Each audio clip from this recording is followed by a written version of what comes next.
moi, je crois que non seulement la soupe à apporté et qu'à continuer à porter, mais à travers la soupe à tout ce monde a apporté, mais un point tout particulier pour Jean-Philippe. Alors, je dis Jean-Philippe, c'est une sorte d'étoile. Une sorte d'étoile, vous savez, étoile là, il y a un côté qui, eh bien, qui a éteint, eh bien, il a veillé lumière à celui pour éclairer. Et là, il finit éclairé, là, c'est éclairé, il a parti. Alors, c'est ça, Jean-Philippe. Sorti là, il est rentré sur Copma. Là, il fait assez pour ce Copma. Il a éclairé ses arrivées à ce Copma. Il sentit la nécessité pour aller de l'autre côté. Il vient Sainte-Anne. Là, il fait éclairer. Il sent la nécessité pour aller partir au Conseil général. Il fait l'agenda 21. Martinique, Conseil général, la prise d'affaires, l'agenda 21, puis nous, Sainte-Anne. Et puis, il est sorti là, il allait et il allait prêcher. Ben, c'est la Sopama qui va toute force là. En même manière, il va la Sopama en l'eau. C'est-à-dire, Jean-Philippe et la Sopama ont été en communion, bien, exactement fantastique. T'es bois de l'eau, t'es bois c'est de l'eau, maman là. T'es bois de l'eau, bois c'est de l'eau, c'est la vie, maman là. T'es bois de l'eau, rappelez des bas, mon gros plat, maman là. T'es bois de l'eau, rappelez des bas, maman là. T'es bois de l'eau. C'est les 30 ans de la Sopama. Par conséquent, nous tenons à marquer cet événement. Et donc, aujourd'hui, nous revenons un petit peu sur les lieux où nous sommes passés et où nous avons pu préserver pour la Martinique. Donc, aujourd'hui, nous sommes aux Salines et il ne manque pas d'action sur les Salines, d'action de la Sopama sur les Salines. Mais il y a là notre président d'honneur, Garcin Malsa, qui pourra mieux en parler que moi. On va en parler tout à l'heure.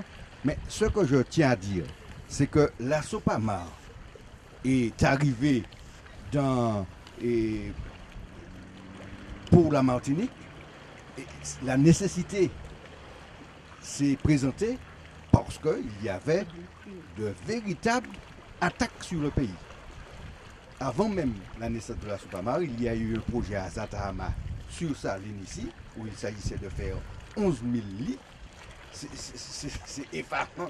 C'est effarant tout simplement. Nous avons eu à mener des actions avant même d'être organisés en association. Il y a eu aussi la défense de la mangrove. Et Pascal Tourbillon, ça s'est fait du côté de Rivière-Salée. Pascal Tourbillon va pouvoir nous dire quelques mots sur ça. Et ensuite, nous allons passer à la naissance de la Sopama. L'un des premiers combats en matière d'écologie et de protection de l'environnement dans ce pays de Martinique se situe à Rivière-Salée.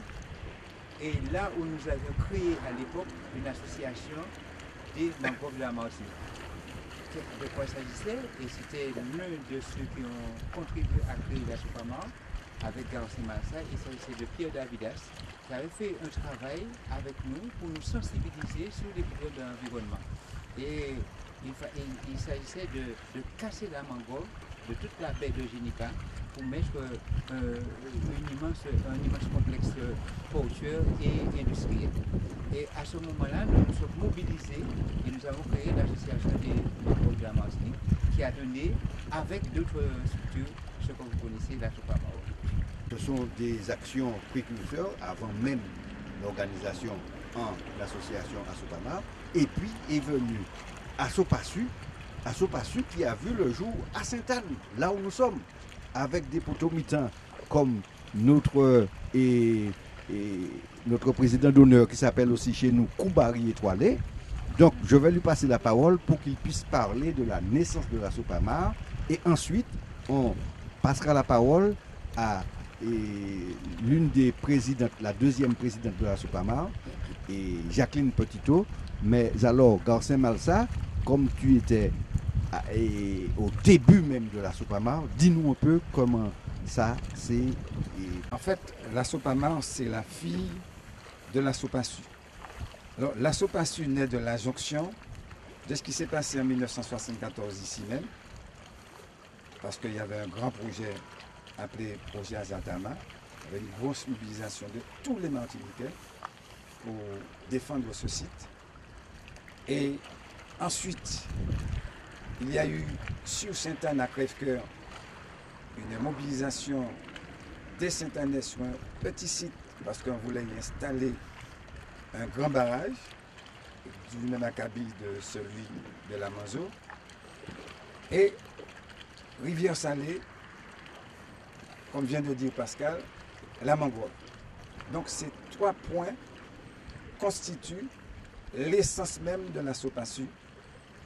Et la SOPASU devient une association, et loi 1901, dont le président est à l'époque un jeune agriculteur qui s'appelle Alain Théodose. Et Pierre Davidas et moi-même, qui sommes pratiquement les potomutants de la SOPASU, eh bien, acceptent très vite de mener le combat avec les habitants de Crèvecoeur, avec les habitants de Rivière-Salée et bien sûr avec les habitants de Sainte-Anne. Alors, donc on circonscrit la SOPASU à ce niveau-là. C'est pourquoi on a appelé Association de sauvegarde du patrimoine du Sud. Mais il se trouve que très vite nous sommes dépassés. La demande est forte en Martinique. La sensibilité est très forte parce que ceux-là même qui, en 1974, avaient impulsé ici la défense des Salines, bien, étaient pratiquement moribonds et ils nous suppliaient de prendre à bras le corps l'ensemble du combat. Et c'est ainsi que, une année après, bien, est née la SOPAMAR, l'association de sauvegarde du patrimoine martiniquais, très vite. Et la première présidente de la SOPAMAR sera une dame. Oui, alors je garde un souvenir absolument extraordinaire de ce combat de Crèvecoeur. Et ce combat, il faut le dire, a créé un précédent, hein, parce que les habitants de Crèvecoeur, il s'agissait de 44 familles qu'on voulait déposséder de leur logement, hein, bon, pour les envoyer dans des espèces de HLM. Il y en a qui disaient qu'ils allaient mourir, hein, s'ils habitaient en HLM, alors qu'ils avaient l'habitude d'être à la campagne avec leurs bêtes, avec leurs plantes, etc., pour pouvoir construire un barrage qui était soi-disant destiné à l'agriculture, mais qui en réalité, d'après le travail, disons, d'investigation qui a été fait, était plutôt destiné à alimenter à nouveau un grand complexe hôtelier. Et alors, au début, les habitants étaient un peu découragés. Hein, et ils disaient « Ravette pas jeun ni raison d'ouvant poule hein, ». C'était ça, c'était un peu leur leitmotiv défaitiste. « Ravette pas jeun ni raison d'ouvant poule ». Eh bien, finalement, ensemble ravette là, rivet ni raison d'ouvant poule là, hein, devant ces profiteurs, puisque ça a été un précédent. Le projet de barrage a été annulé, hein, par une action au tribunal administratif. Et ce que j'ai trouvé remarquable dans ce combat, c'est que ça a été une action de terrain, hein, menée dans la plus totale démocratie. Hein, c'est-à-dire qu'il y avait, il y avait des experts, comme Garcin Malsa et d'autres, qui faisaient venir des experts qui venaient parfois presque du monde entier, hein, en matière de barrage, pour pouvoir montrer, hein, disons, le caractère incongru de construire ce barrage à cet endroit, et que le barrage de la Manzo, qui était au François, suffisait largement pour les objectifs affichés de ce barrage. Alors, il y avait des séances de formation, évidemment, en créole, parce que toutes ces mouvements, tu comprends, il y avait des séances de formation de haut niveau en créole, il y avait information. C'était sur la base de la plus totale démocratie, c'est-à-dire qu'on n'agissait pas pour les gens, on agissait avec eux. Et puis au fur et à mesure, ils se sont rendus compte qu'ils pouvaient tenir tête. Hein, lorsqu'on allait par exemple, à l'époque c'était un maire de droite, hein, M. Chanvert, le maire, et lorsqu'on allait en délégation avec eux, ou bien voir le sous-préfet du Marin, ou bien voir le préfet de l'époque à Fort-de-France, c'était M. Chauvin, si je ne m'abuse, eh bien, ils se sont rendus compte qu'ils pouvaient arriver à les déstabiliser. Et cela leur a donné une grande confiance. Alors, je passe les différentes actions de terrain. Hein. Et puis, il y a aussi quelque chose qui m'a beaucoup frappé dans ce combat, c'est qu'au début, eh bien, il y avait beaucoup de cancans entre les habitants. Quand on avait besoin de faire des réunions, on nous disait non, nous ne pouvons pas aller nous réunir quand nous caillons un tel parce qu'il fâché, puis un tel, etc., etc. Ou bien encore, il y avait des questions de religion. C'est pas possible de faire une manifestation le samedi parce qu'on doit aller au temple et compagnie. Et finalement, eh bien, tout ça, dans la lutte a vraiment soudé les gens de ce quartier rural.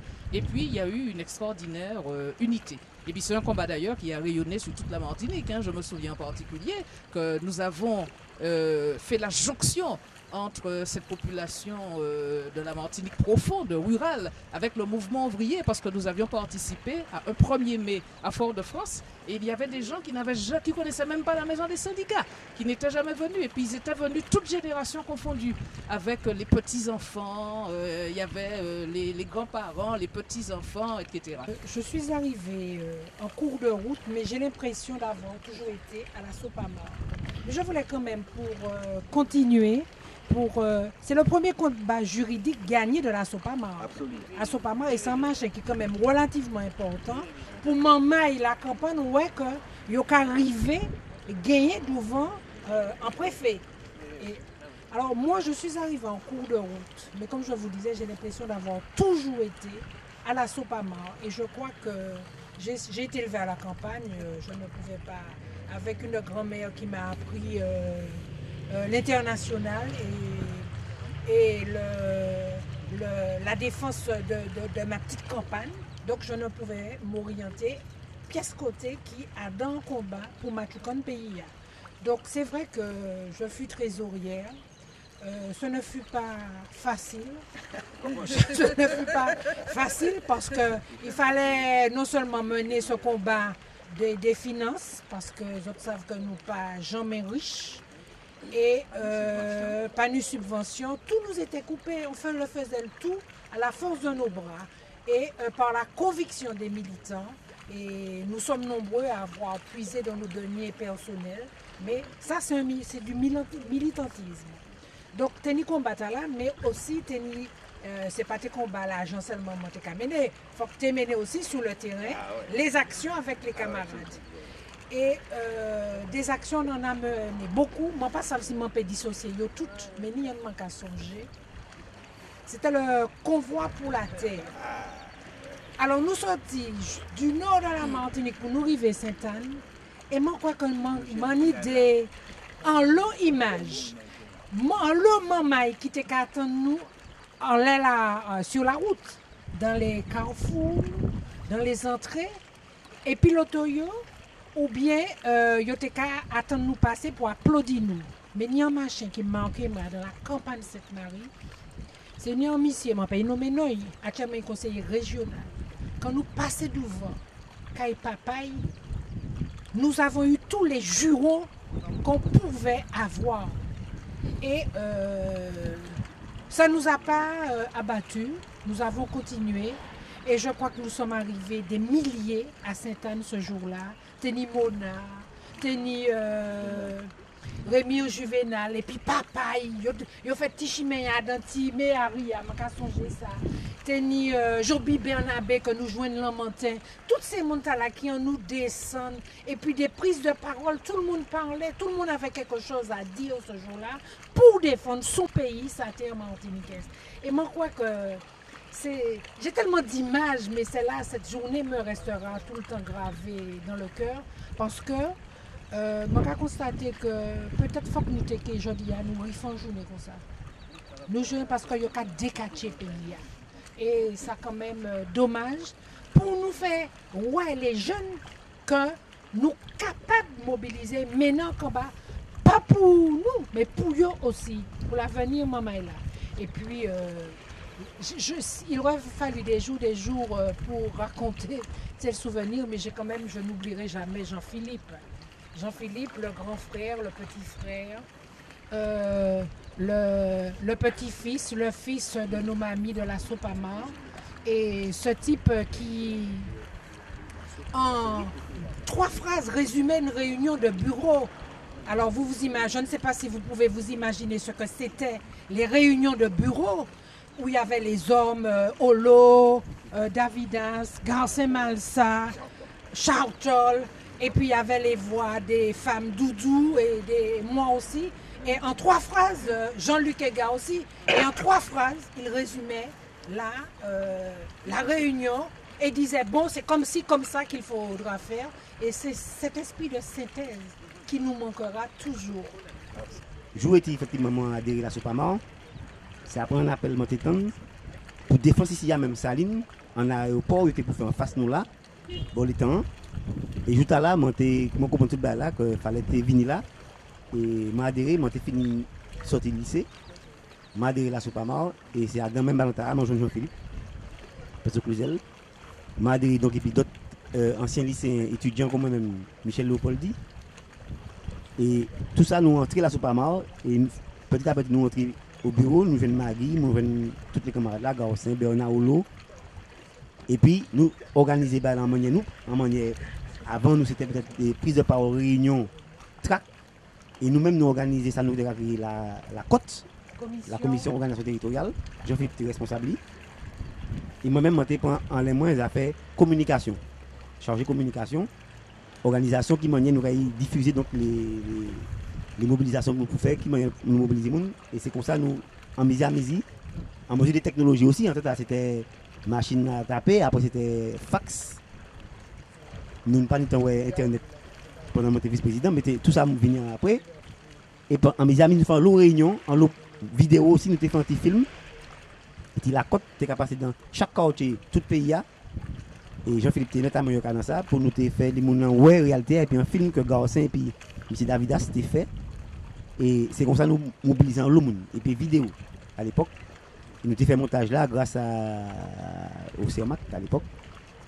Et ça s'est venu en l'eau au niveau support. Il y a aussi Diaporama. Et puis des photos que Magui a réalisées, que Jean-Philippe a réalisées aussi. Et c'est comme ça que nous avons mobilisé. Je crois que quand on est militant, qu'on aime son pays et que nous mentons les que tu connaître ça, connaître. Nous avons trouvé le temps. Nous avons toujours dit nous pas ni temps. Mais si nous avons trouvé le temps pour militer, nous avons trouvé le temps pour faire toute bagaille. Nous avons y travailler, nous avons militer, nous avons faire réunion, nous avons partir en vacances, nous avons sauvegarder le pays. Ça n'a pas jamais posé problème à aucun moment à pièce membre. Nous avons dormi tant de lever de bonheur, ce n'est pas un problème.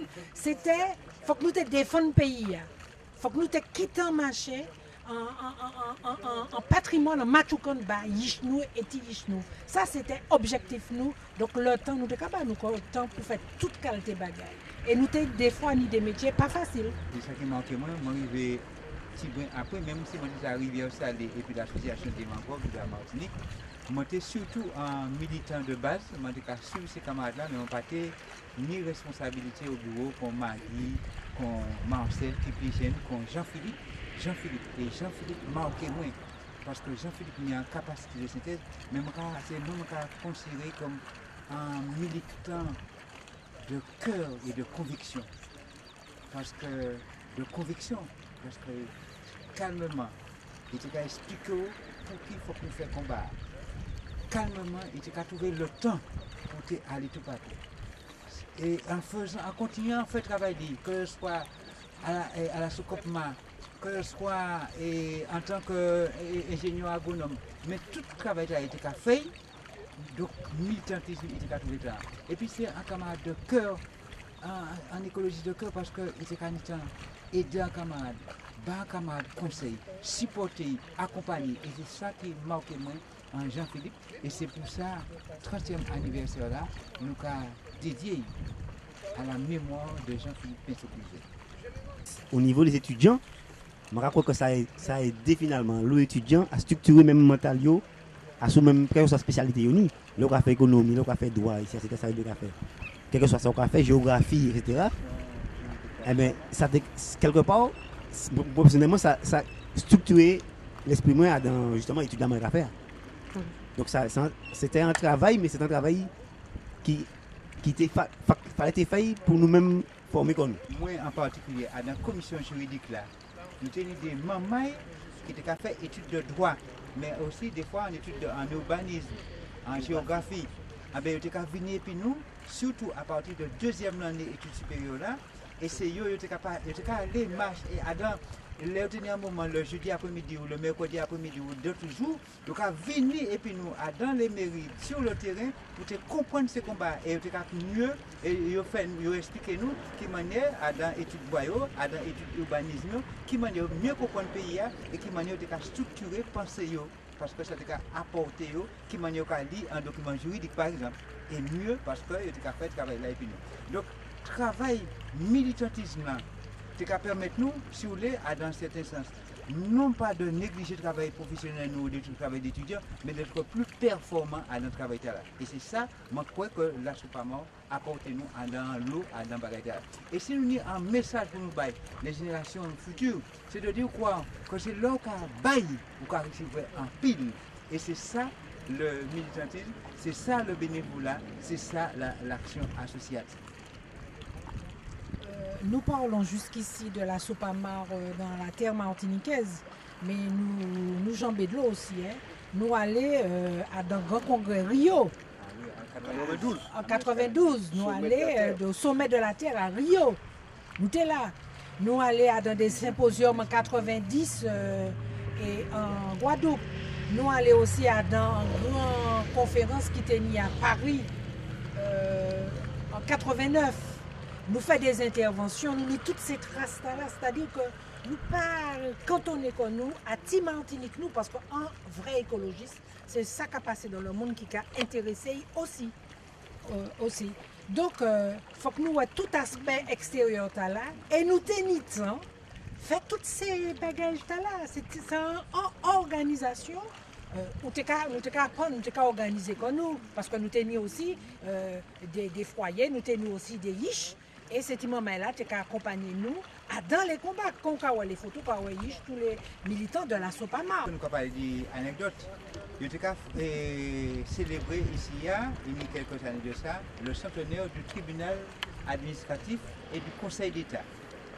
Il y a un juge du Conseil d'État, Léo parlait, nous étions à l'université, Léo parlait de la Sopamor, il dit il faut qu'il est le représentant de la Sopamor parce qu'il y a une jurisprudence très riche au Conseil d'État. Et même Léo Pagrin, il y a une structuration de la pensée de la Sopamor que je trouve admirable. Mais c'est tous les jours, nous avons retrouvé des témoignages comme ça et qui ont montré. Et par exemple, des mais ici, je ne vais pas dire non, que ce soit Vauclin, que ce soit Robert, mais en fait, il dit mais c'est Léo, ouais, qui ça, Léo, quand on parle de la Sopamor à l'extérieur, que vous venez au cas de mais il va te dire que la Sopamor est aussi important. Et donc, il a parlé de la Sopamor plus encore qu'il dit à l'extérieur.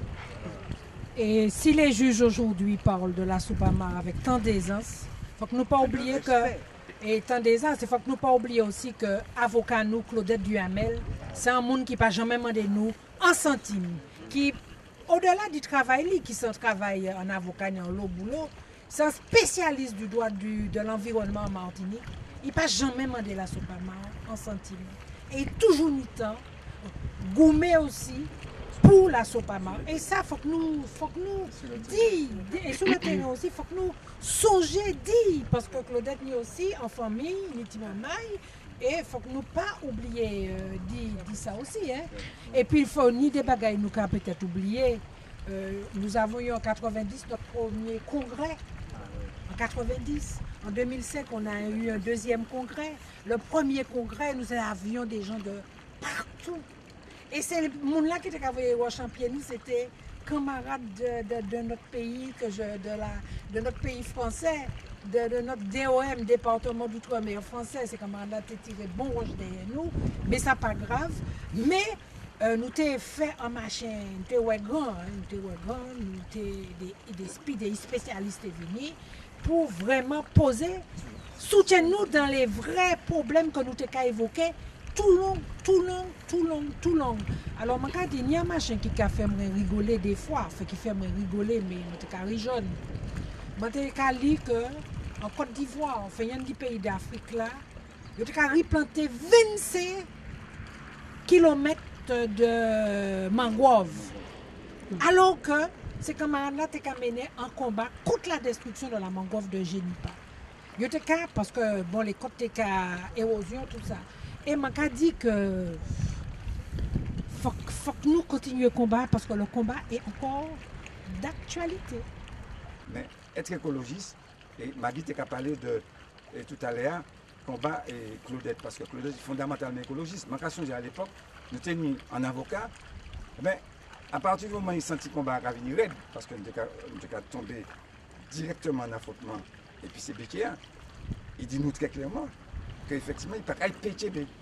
D'ailleurs, c'est à partir de là que Claudette vient. Parce que le combat, l'écologie, pour y avoir épisode du jour, c'est des combats, il y a des affrontements. Affrontements, des fois même physiques, affrontements intellectuels, mais affrontements moraux. Des fois, on peut demander corps, on peut dire qu'on est obligé de défendre un bail comme ça. Là, alors que sans camarade qui n'est pas là, on est obligé de rentrer en dedans. Parce qu'effectivement, ça a dépassé le cadre dit en camaraderie, ça a rentré dans le cadre dit en éthique. En éthique, ça veut dire qu'on prend sous corps le destin de 2, 3, 4, 5, 6 générations demain matin. Et c'est ça mon rapport qui est intéressant en disant bagaille là. Pour répondre, oui, mais pour répondre à la question là, à savoir aux affaires colonialisme, comme ça, pour combattre Grande Rivière, à sous la Grande Rivière que Bétia Télé prend pour tout seul, 80% de la rivière. Eh bien, la FNE, France Nature Environnement, tu voyez un camarade qui est Pierre Boyer ici, pour interviennent devant le tribunal là et puis nous. Eh bien, Pascal qui a changé très bien. Pierre Boyer était dit nous, premièrement, qu'il était vraiment époustouflé par capacité à mobiliser nous. Parce que nous menons dans les sections, bien que nous pas été autant de sections qui ont Jean-Philippe, mais nous avons été une des sections et qui était qu'à fonctionner. Et nous avons mené Vauclin, et Rivière-Salée, et Grand-Rivière, etc. Et alors, ça t'a impressionné. Mais ça qui impressionné plus là, c'est qu'il dit nous, mais alors, nous avons baillé les comptes rendus des combats qu'on nous a menés, et puis nous avons ouest, les coupures de journaux, etc. Et il a dit nous, mais petit combat là, mais ça pas ni combat dedans. Tel sujet, pas ni combat dedans.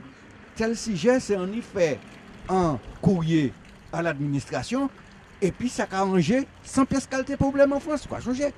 Et pas comprendre qui meilleur, faut que nous goumons pied à pied pour tout petit cacachin qui a fait pour essayer machin. Donc l'affaire colonie encore parlé mis en exemple bien clair, c'est que vu de camarades là qui a sorti en France et qui a venu et qui connaît la législation et qui connaît l'administration, il est étonné, dit ouais que eh ben, pour tout petit cacachin, nous obligés de mener un combat pied à pied, red marteau. Alors donc Jacqueline ni un petit anecdote bonne. Alors donc moi qu'à virer à souvent question qu'on vous posez pour affaire qui manière nous qu'à combiner travail nous et puis on a changé commenter jeune professeur collège marin à l'époque. Et alors, c'était moment là, il était moi interviennent à sous-crèvetière et compagnie. Et puis, il y a des parents d'élèves, paraît-il, qui étaient dit comme ça, ah oui, mon petit tôt, c'est anti-révolutionnaire, anti-négresse, chivé grenin, anti-négresse, chivé grenin, c'est le bagaille, il a fait ce moment là, travail. Alors ça t'est qu'à plaire moi en l'eau. C'était une anecdote à mon télé dit. Dans les années 80, c'était véritablement, ça m'a appelé les temps héroïques de la Sopamao. Parce qu'à tout moment, j'étais confronté, j'étais capable pour affronter les gardes mobiles, les maires, l'administration, les métiers, et tout ça, c'était véritablement c'était véritablement le départ des combats coloniaux, c'est là où tu as montré ça. Parce que ces boucles-là, dans les années 80, pas été habitués à ce que des Martiniquais, de façon déterminée, qui dit nous pas d'accord et puis ça va faire. Et l'exemple de crève que nous prenons là, c'est un exemple extraordinaire. Mais là, nous venons dans les années 90, Henri et puis moi, et puis d'autres camarades encore, parce que c'est qu'à nous renouveler. Nous trouvons un travail qui déjà fait, la Sopamao déjà connu. Et ça nous fait, nous essayer de mettre en place des commissions de travail, notamment commission juridique, commission Timamba, série de commissions, pour mieux organiser le travail là. Mais ça, c'est camarade à faire, c'est un combat de terrain irremplaçable. Et en particulier, deux gros combats nous menons. Je parler de point de Borgnès, et c'est là parce que nous étions en commission juridique structurée, malgré toute adversité, après 8 ans de combat, nous finissons gain de cause à point de Borgnès. Pareil à Font-Rousseau, Chelcher. C'est un combat qui a duré très dur, ça a été très dur, il y a eu des affrontements sur le terrain, des affrontements physiques. Et puis au tribunal, grâce à l'organisation, en même temps qu'il y avait ce travail de terrain qu'on a toujours eu à la Sopamao, et je crois que la force de la Sopamao, quelles que soient les époques, c'est en même temps, il y a eu le combat de terrain, mais aussi un combat médiatique par divers moyens selon les époques, mais aussi un combat administratif interpellation de l'administratif et un combat juridique sur le terrain judiciaire où nous faisons valoir notre bon droit. Donc j'ai parlé de pointe de Font-Rousseau, mais il y a eu de gros combats que nous avons perdus malheureusement, et le combat de Génipa. Non pas parce que notre combat n'était pas légitime, n'était pas légal, mais parce que nous avons été, vous avez vu le film Les Derniers Maîtres de la Martinique, mais parce que nous avions gagné sur le terrain. Et nous avions gagné en première instance et au tribunal, mais on nous a appris que ceux qui se considèrent comme les maîtres de la Martinique, les béquets, se sont déplacés à Paris, et le Conseil d'État a eu l'audace de dire qu'il n'y a pas de mangrove à Génipa. Alors que tout le monde voit ça. Mais des choses extraordinaires pour tronquer. Alors ils tronquent la réalité. Ils défendent cette réalité. Mais voilà un exemple. Un autre combat que nous n'avons pas gagné comme nous aurions souhaité, c'est Lance à zéro à Sainte-Marie. Mais nous avons fait reconnaître la nécessité de sauvegarder cette plage et qui est une plage populaire. Et nous avons quand même parvenu à faire ça. Et l'hôtel qu'on avait créé à l'époque parce qu'il devait donner du travail et tout le reste n'a pas duré 3 ans. Mais c'est pour montrer comment des gens sont en train de détruire ce pays de Martinique sous prétexte de créer des activités, de créer du travail, de créer des logements comme ils disent, mais simplement la seule chose qui cause, qui compte pour eux, c'est en définir la finance, l'argent et la spéculation. Et même lorsque les choses ne marchent pas, ils vont spéculer et puis après ils vont tirer leur bille. Mais c'est ça le combat de Lance à zéro. Il y a une vestige hôtelière là, alors qu'à l'époque, on nous disait qu'on avait développé le pays. Mais en tout cas, le combat de la Sopamar, avec les aléas qu'il y a, avec des réussites, et c'est en cela que la Sopamar est un organisme vivant. Il y a des réussites, il y a aussi des choses qui sont moins réussies. Mais ce n'est jamais perdu parce que les hommes et les femmes de ce pays reconnaissent même des années après la valeur du combat que nous avons mené. Et ça permet de continuer le combat pour nous, mais aussi pour les générations qui viennent. Et chacun prendra la lutte à son niveau pour perdurer comme nous avons mené notre travail dans les années 90. Mais aujourd'hui, avec les années 2000-2010, d'autres équipes prendront pour continuer ce combat-là. Nombreux combats que nous avons menés pour sauver cet étang. Garcin, il faut qu'on dise nous des mots, très rapidement, sur l'étang des Salines qui vient d'ailleurs, c'est un site Ramsar actuellement. Alors, donc, dis-nous ça, c'est un site Ramsar, dis-nous qui combat nous menait parce qu'il y a séché l'étang là. Mais ce qui est important, c'est qu'effectivement, là, nous avons 104 hectares qui nés et puis de l'eau, qui est en communication et puis la mer, par 2 bras. Il y a une sud-est, il y a une sud-ouest. Et il se trouve qu'effectivement, en 1960, il était asséché, il était préparé à Zatama en 1974. Bref, nous allons aller vite. Et donc, là, nous gagnons combat crève-chair, nous sentons qu'effectivement, nous venons plus fort. Et pour manifester force nous réunissons tout le monde, Martinique pas ici, et nous disons qu'il faut que nous ouvrions les temps. Donc, nous trouvons l'argent pour nous ouvrir les temps. Et nous mettons les temps en communication, nous ouvrons par là, au sud-est, et puis en tracteur. Et à partir de là, l'eau commence à rentrer, et les temps reprend force. Et les temps, nous, aujourd'hui, là, c'est à partir de 1981. Donc, c'est la Sopamar qui fait ouvrir. Ça, c'est très important. Et en disant même combat, nous faisons en sorte qu'effectivement, nous empêcher tout le monde de venir faire bordel ici. Ça n'était pas facile. Et aujourd'hui, je vous temps, c'est un site Ramsar, c'est-à-dire c'est une zone humide qui est reconnue par l'Organisation des Nations Unies comme un site et dit que les oiseaux migrateurs obligés de passer par ici, par exemple, pour aller de l'Amérique du Sud à l'Amérique du Nord. Et en plus de ça, il y a toute une richesse en matière de biodiversité en disant le temps. Donc c'est un site Ramsar. Ramsar parce que tout simplement, en 1981, à Ramsar, en Iran, les experts internationaux ont reconnaître que les zones humides ont une importance internationale pour l'ensemble de la planète, tant pour la survie des espèces animales végétales que pour la survie de l'homme même. Et par conséquent, Eh bien, nous battons sous bagaille là pour que l'État en site comme ça, aujourd'hui, juste c'est seul site comme ça qui est Martinique, et pas ni d'autres. Dans la Caraïbe. Donc, effectivement, dans la Caraïbe, il y a d'autres. Mais dans le monde, il y a 2000 et pas ni plus. Le monde a dit 2000, mais peut-être même qu'à exagérer. Il n'y a pas ni plus. Alors qu'il y a une série de zones humides. Donc, ça veut dire qu'effectivement, grâce à l'action de la Sopamar, bien, nous pouvons permettre de parler de la Martinique à tous les niveaux. À tous les niveaux. Niveau de l'eau, terre c'est bois c'est de l'eau c'est la vie. Ça, sans bagage, nous au niveau international. C'est la Sopamar qui porte ça. Bois c'est de l'eau,